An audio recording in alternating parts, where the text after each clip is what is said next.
ஷிர்க் அல்லாத பாவங்களை தான் நாடியவர்களுக்கு மன்னிப்பான். இப்ப ஒருத்தர் இணை வைக்காம அல்லாட்ட போறார், பாவம் செய்திருக்கிறார், விரும்பின அல்லாஹ் தஆலா என்ன செய்வான்? அந்த பாவங்களை மன்னித்து, இணை வைக்கவில்லை என்பதற்காக அந்த பாவங்களை மன்னிச்சு சொர்க்கத்துக்கு அனுப்புவான். இல்லை என்று சொன்னால் தண்டித்து விட்டு அல்லாஹ் சொர்க்கத்துக்கு அனுப்புவான். இதுலயும் ஒரு மேல்படியாக யார் வுதுவை அழகாக செய்து நேரத்துக்கு தொழுது அதே போன்று ருக்குவையும் சுஜூதையும் குஷுவையும் பூர்ணமாக்குகிறாரோ அவருக்கும் இந்த வசனத்தில் இன்னொன்று சேர்த்துக்கங்க. என்ன? அல்லாஹ் தஆலா இணை வைக்காமல் போனால் நீங்க இந்த மாதிரி செஞ்சிட்டீங்கன்னா நிச்சயமாக உங்களுக்கு மன்னிப்பான். மன்னிச்சாக வேண்டிய ஒப்பந்தம். ஒருவர் இணை வைக்கவில்லை, ஏனைய பாவங்களையும் செஞ்சிருக்கிறாரு, இந்த விஷயத்தை சரியா செஞ்சுட்டு அல்லாஹ்ட்ட போறாரு, அவருக்கு அல்லாஹ்வுடைய கடமை அவரை மன்னிக்க வேண்டும். அஹ்த் என்ற ரசூல் ஸல்லல்லாஹு அலைஹி வஸல்லம் அவர்கள் அல் அஹ்த் என்று சொல்ற கான அலல்லாஹி அஹ்துன், அல்லாஹ்வுக்கு ஒரு கடமை இருக்கிறது, அவரை மன்னிக்க வேண்டும் என்ற கடமை. மற்றவர்களை அப்ப எதுக்கு விதிவிலக்கு? அல்லாஹ் மற்றவர் நாடியவர்களுக்கு மன்னிப்பான், இணை வைக்காத இணை அல்லாத பாவங்களை நாடியவர்களுக்கு மன்னிப்பான் இடத்துல நம்ம ஒரு விதிவிலக்கு கொடுக்கணும். யார் நாடியவர்களுக்கு? அவர் இந்த மாதிரி தொழுதிருந்தால் அவர் நாடப்பட்டவர்களில் ஒருவர் தான். இந்த மாதிரி தொழுதிருந்தால் அல்லாஹ்வுடைய நாட்டம் பெற்றவர்களில் ஒருவர் தான் என்பதை நம்ம என்ன செய்யணும்? புரிந்து கொள்ள வேண்டும். ஒரு அழகான செய்தியா இல்லையா? இப்ப ரசூலுல்லாஹி ஸல்லல்லாஹு அலைஹி வஸல்லம் அழகா சொல்லி காட்டுறாங்க. இதுல மிக முக்கியமான விஷயம் என்ன என்றால், ரசூல் ஸல்லல்லாஹு அலைஹி வஸல்லம் சொன்னது ஃபமன் அஹ்ஸன வுதுஅஹுன்ன, யார் அவருடைய வுதுவை அழகாக செய்கிறாரோ. நீங்க உளு செய்கிறவங்க பாருங்க பாப்பா, சுன்னத் அடிப்படையில உளு செய்வாங்க. 50 பேரோட கதைச்சு கண்டு ஸ்பீட்ல அதெல்லாம் அந்த ரெக்கார்ட் பண்ணப்பட்டது வளமையா நம்ம செய்யறதெல்லாம் பழகிக்குமே, அந்த பழக்கப்பட்டு அது ரெக்கார்டிங்ல ஓடுற மாதிரி உதவு எடுக்கிறான். ரெக்கார்டிங்ல ஓடுற மாதிரி என்னன்னா அது வளமையா தெரியும், அது ஆட்டோமேட்டிக்கா என்ன செஞ்சிடும்? கழுவப்பட்டுரும். கழுகி பள்ளிக்குள்ள போனவரும் கை கழுவினோமா அப்படின்னு ஒரு சந்தேகம் வரும். எதெல்லாம் வளமையா செய்யறோமோ அதை ஞாபகத்தோட செய்யாட்டி செஞ்ச மாதிரி ஞாபகம் வராது. தொழுதல நீங்க சூரத்துல் ஃபாத்திஹாவோட வளமை, திடீர்னு பாருங்க ருக்கு போகல சூரத்துல் ஃபாத்திஹா ஓதுனா இல்லைன்னு சந்தேகம் வந்துடும். வளமையா சூரத்துல் ஃபாத்திஹா ஓதுறது தானே, அதனால ஞாபகம் இல்லாமே ஓதிப்போம். அதை அல்லாஹ் அக்பர் கட்டனோனே அல்ஹம்துலில்லாஹ் ஆட்டோமேட்டிக்கா என்ன செஞ்சிருக்கும்? வந்திருக்கும். ரசூலுல்லாஹ் சொன்னா ஃபமன் அஹ்ஸன வுதுஅஹுன்ன, வுதுவை யார் அழகாக செய்கின்றார்களோ வேண்டா ஞாபகத்தோட செய்யணும், ஞாபகத்தோட செய்ய வேண்டும். இன்னொரு செய்தியில ரசூல் ஸல்லல்லாஹு அலைஹி சொல்றாங்க, அவலா அதுல்லுக்கும், உங்களுக்கு ஒரு விஷயத்தை நான் அறிவித்து தரவா, மா யம்ஹுல்லாஹு பிஹில் ஹதாயா, உங்களுக்கு உங்கள் பாவங்களை அழிக்கக்கூடிய தரஜாக்களை உயர்த்தக்கூடிய ஒரு வணக்கத்தை சொல்லி தரவா என்று ரசூலுல்லாஹ் கேட்டாங்க. கேட்டு சொன்னார்கள், இஸ்பாகுல் வுதுஇ அலல் மக்காரி, கஷ்டமான சூழ்நிலைகளிலும் வுதுவை பூர்ணமாக செய்தல். முஸ்லிம்ல வர செய்தி, புகாரில வர செய்தி, கஷ்டமான சூழ்நிலைகளிலும் வுதுவை பூரணமாக செய்தல். கூலா இருக்குது, வுது எடுக்கட்டு போறீங்க, வுதுவை என்ன செய்றீங்க? அழகான முறையில் செய்றீங்க. அதே போல கஷ்டமா இருக்குது, அந்த மாதிரி சூழ்நிலையிலையும் வுது எடுக்கட்டு போறீங்க, வுதுவை நீங்க என்ன செய்றீங்க? அழகாக செய்றீங்க. வன்திலாரு ஸலாத்தி பஅத ஸலா, ஒரு தொழுகை முடிந்தவுடன் அடுத்த தொழுகை வருமே என்ற எதிர்பார்ப்பில் இருத்தல். இதுதான் ஃபதாலிக்குமுர் ரிபாத், உங்கள் வாழ்க்கையில் நீங்கள் செய்கின்ற யுத்தம் என்றார்கள் ரசூலுல்லாஹ்.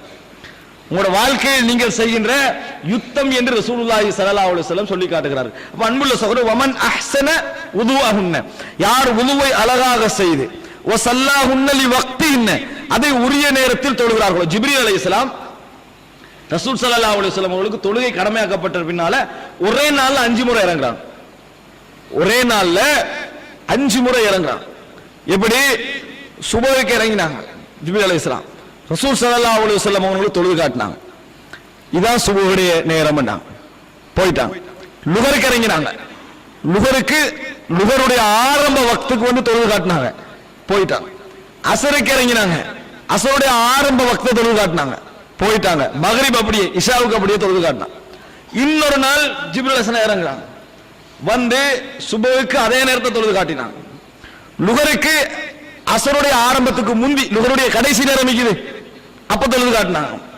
அஸருக்கு அஸருடைய சூரிய அஸ்தமிக்கிற நேரம், மறைய ஆரம்பிக்கிற நேரம், அந்த இடத்துல தொழுகை காட்டினாங்க. அதுக்கு பிறகு மக்ரிபுக்கு இஷாவுடைய முடிவு, இஷாவுடைய ஆரம்பிக்கிட்ட நேரம், அந்த டைம்ல தொழுகை காட்டினாங்க. அதே போல இஷாவை பின்னால நடுநிசி வரைக்கும் தொழுகை காட்டுறான். சொல்லிட்டு சொன்னாங்க, தொழுகைகள் இதற்கு இடைப்பட்டவைகள் தான், தொழுகைகள் இதற்கு இடைப்பட்டவைகள். இந்த நேரத்தில் தொழுதா தொழுகை என்ன செஞ்சிடும்? அங்கீகரிக்கப்பட்டு விடும் என்று ஜிப்ரீல் அலைஹிஸ்ஸலாம் தொழுது காட்டி விட்டு போனாங்க. ஆனா ரசூலுல்லாஹி ஸல்லல்லாஹு அலைஹி வஸல்லம் சொன்னாங்க அஃதலுஸ் ஸலா. ரசூல் ஸல்லல்லாஹு அலைஹி வஸல்லம் கேக்குறாங்க எனக்கு சிறந்த வணக்கத்தை சொல்லி தாருங்கள்.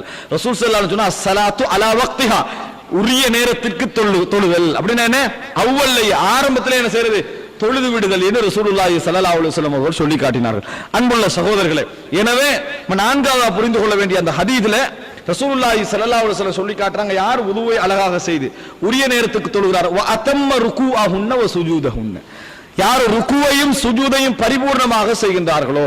இந்த ருக்கு சுஜூதுடைய விஷயம் இருக்கிறது, ருக்கு சுஜூதுல மிச்சம் கவனம் எடுக்கணும். நம்ம 2 ரக்காத் தொழுதுட்டோம் என்று பார்க்கிறோமே ஒழிய ருக்குல முறையா நின்றமா சுஜூதுல முறையா நின்றமான்னு பார்க்கிறோமே இல்ல. ரசூல் ஸல்லல்லாஹு அலைஹி வஸல்லம் சொன்னார்கள், உங்களில் ஒருவர் 60 வருடங்கள் தொழுது இருக்கலாம், அவர்களிடத்திலிருந்து ஒரு தொழுகையும் அல்லாஹ் ஏற்றிருக்க மாட்டான். 60 வருடங்கள் தொழுது இருக்கலாம், ஒரு தொழுகையையும் அல்லாஹ் தஆலா ஏற்றிருக்க மாட்டான். ஏன் தெரியுமா, ஃபல அல்லஹு யுதிம்மு ருகூஅஹா வலா யுதிம்மு சுஜூதஹா. அவர் சில வேளைகளில் ருக்குவை பூர்ணமாக செய்து சுஜூதை பூர்ணமாக செய்யாமல் இருந்திருக்கலாம். வல அல்லஹு யுதிம்மு சுஜூதஹா வலா யுதிம்மு ருகூஅஹா, அல்லது அவர் சுஜூதை பூர்ணமாக செய்து ருக்குவை பூர்ணமாக செய்யாதவராக இருந்திருக்கலாம் அப்படின்றாங்க ரசூலுல்லாஹ். 60 வருடம் தொழுகிறாரு, ஃபமா யுக்பலு மின்ஹு ஸலாத்து, அவரிடமிருந்து எந்த தொழுகையும் ஏற்றுக்கொள்ளப்படவில்லை. என்ன காரணம், ருக்கு பூர்ணம் இல்லை, சுஜூது பூர்ணம் இல்லை. ரசூலுல்லாஹி ஸல்லல்லாஹு அலைஹி வஸல்லம் அவர்களுக்கு முன்னால ஒரு மனிதர் தொழுகிறார். தொழுது முடிச்சிட்டு ரசூலுல்லாஹ் கிட்ட வராரு மஜ்லிஸுக்கு. ரசூல் ஸல்லல்லாஹு அலைஹி சொன்னாங்க, தொழுகையை மறுபடி தொழுங்கன்னா, நீ செஞ்ச தொழுகையை மறுபடி தொழுங்கன்னா. போனாரு, தொழுதாரு, மறுபடி ரசூலுல்லாஹ் மஜ்லிஸுக்கு வராரு, மறுபடி தொழுங்கன்னா. ரசூலுல்லாஹ் 3ஆம் முறையும் தொழுதாரு, வந்தாரு, ரசூலுல்லாஹ் சொன்னாங்க மறுபடி தொழுங்கன்னாங்க. அல்லாஹ்வின் தூதரே, இவ்வளவுதான் என்னால தொழலாம். அந்த மனுஷன் சொல்றாரு, இவ்வளவுதான் நம்மளால தொழலாம், இதுல ஏதாவது பிழை இருந்தா சொல்லிட்டாங்க, இதுல ஏதாவது பிழை இருந்தா எனக்கு சொல்லித்தாருங்கள் என்ற நேரத்தில் ரசூலுல்லாஹி ஸல்லல்லாஹு அலைஹி வஸல்லம் கற்றுக் கொடுக்கிறார்கள், நீங்கள் தொழுகைக்காக நின்றால் அல்லாஹு அக்பர் சொல்லுங்கள், தாமதிங்க. அதெல்லாம் சொல்லி காட்டுறாங்க. இந்த தாமதிங்க என்ற செய்தியெல்லாம் முழுசா என்ன செய்து, அந்த செய்தியில அல் முஸீஉ ஸலாத்தஹு என்று சொல்லுவாங்க, தொழுகையை பாழாக்கி அல்லது தொழுகையை முறையாக தொழாமல் இருந்த மனிதருக்கு ரசூலுல்லாஹி ஸல்லல்லாஹு அலைஹி வஸல்லம் அவர்கள் செய்தார்கள், கற்றுக் கொடுத்தார்கள். அப்ப அன்புள்ள எங்கள் தொழுகையில நம்ம 2 ரக்காத் 2 நிமிஷம் தான் தொழ போறோம், ஒரு சுன்னத்தான தொழுகைன்னு வைங்க. ஆனாலும் ருக்குல எங்களுக்கு ஒரு தாமதம் இருக்க வேண்டும், சுஜூதுல ஒரு தாமதம் இருக்க வேண்டும், இருப்புல ஒரு தாமதம் இருக்க வேண்டும். வாரதும் போறதுமா எந்த இருப்பும் என்ன செய்யக்கூடாது, இருக்கக்கூடாது. வாரதும் போறதுமா இருக்குது, வரக்குள்ளே அல்லாஹ் அக்பர் ரப்பி புரி அல்லாஹ் அக்பர் வரவே இல்லை, விளங்கிதா, வரக்குள்ளையே அல்லாஹ் அக்பர் ரப்பி புரி அல்லாஹ் அக்பர், அவ்வளவுதான் போயிடுறது. இந்த மாதிரி லெவல்ல என்ன செய்யக்கூடாது, சுக்குவ போக்கலே அல்லாஹ் அக்பர் சுப்ஹான ரப்பில் சமீஅ அலிமன் ஹமீதான்ற கெப்பே இல்லை. இந்த மாதிரி லெவலில் நம்ம தொழக்கூடாது. அது அல்லாஹ் ரப்புல் ஆலமீனுக்கும் எங்களுக்குள்ள ஒரு ஒப்பந்தத்தை என்ன செய்துவிடும், கேன்சல் பண்ணிவிடும். அதுல மிக முக்கியமானது வ குஷூஅஹுன்ன, யார் அந்த தொழுகையுடைய உள்ளச்சத்தை பூரணமாக செய்கிறாரோ, இதுதான் மிக முக்கியமான ஒரு அம்சம். யாரு அந்த தொழுகையுடைய உள்ளச்சத்தை பூர்ணமாக செய்கிறாரோ, இதுல வழி தவறி போனவங்களும் இருக்கிறாங்க. உள்ளச்சத்தை முழுமையா செய்யறத சரியா வழங்காம வழி தவறி போனவங்களும் இருக்கிறாங்க. ஆனா அதை ஓரளவுக்கேனும் கடைபிடிக்காதவர்கள் அதுல இருந்து கொண்டிருக்கிறார்கள். அன்புள்ள சகோதரர்களே, குர்ஆனை நீங்கள் பரட்டி பாருங்கள், நிறையவே அல்லாஹ் தஆலா என்ன சொல்லுவான் தெரியுமா, தொழுகையில் அவர்கள் ஹாஷிஊன், எப்படி இருப்பார்கள், உள்ளச்சத்தோடு இருப்பார்கள். ஹுஷு என்று தலை பணிகிறது அல்ல, தலையை பணிஞ்சோன்னே ஹுஷுன்னு அர்த்தம் அல்ல. சிலவங்க தொலைக்குள்ள என்ன செய்யறாங்கன்னு சொன்னா கண்ணை மூடி தலையை பணிச்சுக்கிறான், கண்ணை மூடி தலையை பணிச்சுக்கிறாங்க. அதை அவன் என்ன நினைக்கிறாங்கன்னா அதான் ஹுஷு, அதான் உள்ளச்சம். அப்படி அல்ல, தொழுகையில் உங்களுக்கு வேறு கவனம் வராமல் இருப்பதற்காக நீங்க எடுக்கிற முயற்சிக்கு அதான் ஹுஷு. வராம முழுசா உங்களுக்கு மாத்த இயலாது. ரசூல் ஸல்லல்லாஹு அலைஹி வஸல்லம் தொழுவார்கள், எப்படி சொல்றாங்கன்னா, நான் தொழுகைக்குள் நுழைவேன், தொழுகையை நீட்ட வேண்டும் என்கின்ற உணர்வோடு நுழைவேன், தொழுகையை நீட்ட வேண்டும் என்கின்ற உணர்வோடு நுழைவேன். ஆனால் குழந்தைகளுடைய சத்தம் கேட்பேன், அந்த குழந்தைகள் அழுகிற சத்தத்தால தாய்க்கு என்ன செய்யலாது, பொறுமையாக இருக்க முடியாது என்பதனால் நான் தொழுகையை சுருக்கிக் கொள்வேன், தொழுகையை நான் சுருக்கிக் கொள்வேன் என்று ரசூலுல்லாஹி ஸல்லல்லாஹு அலைஹி வஸல்லம் அவர்கள் சொல்கிறார்கள். ரசூல் ஸல்லல்லாஹு அலைஹி வஸல்லம் அவர்கள் இத்தனையோ தொழுகைகள்ல தன் குழந்தையை தூக்கிட்டு தொழுதிக்கிறாங்க, பிள்ளைகள் முதுகுல ஏறி இருக்குது. அப்ப ரசூல் ஸல்லல்லாஹு அலைஹி வஸல்லம் அவர்கள் அந்த கவனம் என்ன செய்திருக்கிறது, இன்னொரு இடத்துக்கு போய்தான் இருக்கிறது. ஆனா அது அர்த்தம் தொழுகையில் கவனம் இல்லை என்று அர்த்தம் அல்ல. ரசூலுல்லாஹி ஸல்லல்லாஹு அலைஹி வஸல்லம் தொழுகையில் கூடுதலாக கவனம் எடுக்கக்கூடியவர்களாகவும் ஒரு முறை தொழுகிறாங்க, ஒரு விரிப்புல தொட்டு ஆயிஷா எல்லாம் கூப்பிடுறாங்க, இதுக்கு போற இந்த விரிப்பை போட வேணாம், இதை எடுத்துட்டு போயிருங்க. எனது கவனத்தை இந்த கலர் எல்லாம் திசை திருப்புதுன்னு ரசூலுல்லாஹ். என கவனத்தை இந்த கலர் திசை திருப்புகிறது. நம்ம முசல்லா வாங்குறதே குவாலிட்டி கலரா பார்த்தா. முசல்லா போனாவே இது லுக் இல்ல, முசல்லால கலர் பாக்குறவங்க இது லுக் இல்ல, டிசைன் போதாது. முசல்லா வாங்கல, டிசைன் போதாது. அதுல கொஞ்சம் பேருக்கு இப்ப கிப்லா ரவுண்ட் போட்டிருக்குதா, நம்ம தொழுவுற கிப்லா சரியா விளையாட்டான அதுல அந்த ரவுண்ட் போட்டிருக்குது. முசல்லால வந்து கிப்லாவுடைய அந்த அடையாளத்தோடு வருது. அதுல இது என்ன செய்யும், கம்பி திரும்பி திரும்பி திரும்பியே இருக்கும். அது ஒரு 5 வீதம் என்ன செஞ்சிருக்கும், சரிஞ்சிருந்தா நம்ம தொழுவுற கிப்லா சரியா, நம்ம கட்டாயம் பேத்து பள்ளியில சொல்லணும் கொஞ்சம் வளைஞ்சிக்குது அப்படி இந்த மாதிரியான சிந்தனையில இதை என்ன செஞ்சிடும், இந்த கம்பாஸ் மாதிரி உள்ள ஏற்படுத்தி விட்டுருவோம். முசல்லாவை பார்க்கிறாங்க சகோதரர்களே, கலராக பார்க்க. ரசூல் ஸல்லல்லாஹு அலைஹி வஸல்லம் ஏன் ஹுஷூவை அதை கெடுக்குதுன்றாங்க. தொழுகை இந்த கலர்ஃபுல்லா இருக்கிறது வந்து ஹுஷூவை, எனது உள்ளச்சத்தை கெடுக்கிறது அப்படின்றாங்க. அப்ப ரசூல் ஸல்லல்லாஹு அலைஹி வஸல்லம் அந்த உள்ளச்சத்தை கெடுக்காம இருக்கிற மாதிரியான விஷயங்களை நிறையவே ரசூலுல்லாஹி ஸல்லல்லாஹு அலைஹி வஸல்லம் கவனத்தில் கொண்டார்கள். நம்ம அப்படி கொள்கிறோமா? தொழுகையின் பொழுது எங்களுக்கு வேற கவனம் திசை திரும்ப கூடாது. பள்ளி கண்டு வந்தா தொழுகிற நேரத்தில் வேறு திசை திரும்புற மாதிரியான எந்த விஷயங்களையும் நம்ம என்ன செஞ்சு கொள்ள கூடாது, முன்னுக்காலை அங்க இங்கேயோ வைத்துக் கொள்ள கூடாது என்று ரசூலுல்லாஹி ஸல்லல்லாஹு அலைஹி வஸல்லம் கவனம் செலுத்தினார்கள். நம்ம அதுல என்ன செய்யறோம் இல்ல, கூடுதலான கவனம் செலுத்துகிறோம் இல்லை. அப்ப ஹுஷூஅஹுன்ன குர்ஆன்ல நிறைய இடங்களில் அல்லாஹ் தஆலா இந்த ஹுஷூஅஹுன் காஷியின் காஷியின் காஷியின் என்று அவர்கள் உள்ளச்சத்தோடு தொழுவார்கள், பணிந்தவர்களாக தொழுவார்கள், இறையச்சத்தோடு தொழுவார்கள் என்ற வார்த்தையை நிறைவே அல்லாஹ் தஆலா உபயோகிக்கிறார். இது 4வது அம்சம் சகோதரர்களே. தொழுகையில் நாம் புரிந்து கொள்ள வேண்டிய மிக முக்கியமான அம்சங்களில் இது 4வது அம்சம். அதாவது தொழுகை என்பது நாம் முறையாக தொழுதால், பரிபூர்ணமாக தொழுதால், ஒரு தொழுகை லேட் ஆகின்ற பொழுது நம்ம பதறினோம் என்று சொன்னால் அல்லாஹ்வுக்கும் எங்களுக்கிடையில் ஒரு ஒப்பந்தம் செய்து கொள்கிறோம். என்ன ஒப்பந்தம்? அவரது பாவத்தை நிச்சயம் அல்லாஹ் மன்னிக்க வேண்டும் என்கின்ற ஒப்பந்தம். அல் அஹத், அல்லாஹ் தஆலா ஒரு ஒப்பந்தம் செய்து கொள்கிறோம். அன்புள்ள சகோதரர்களே, இந்த தொழுகையுடைய ஒப்பந்தம் என்பதனால் நான் ஒரு விஷயத்தை ஞாபகப்படுத்துகிறேன். ஹஜ்ஜாஜ் இப்னு யூசுஃபுடைய ஆட்சி காலத்தில் ஒருவர் மரண தண்டனை கொடுப்பதற்காக கொண்டு வரப்படுகிறார் அநியாயமாக.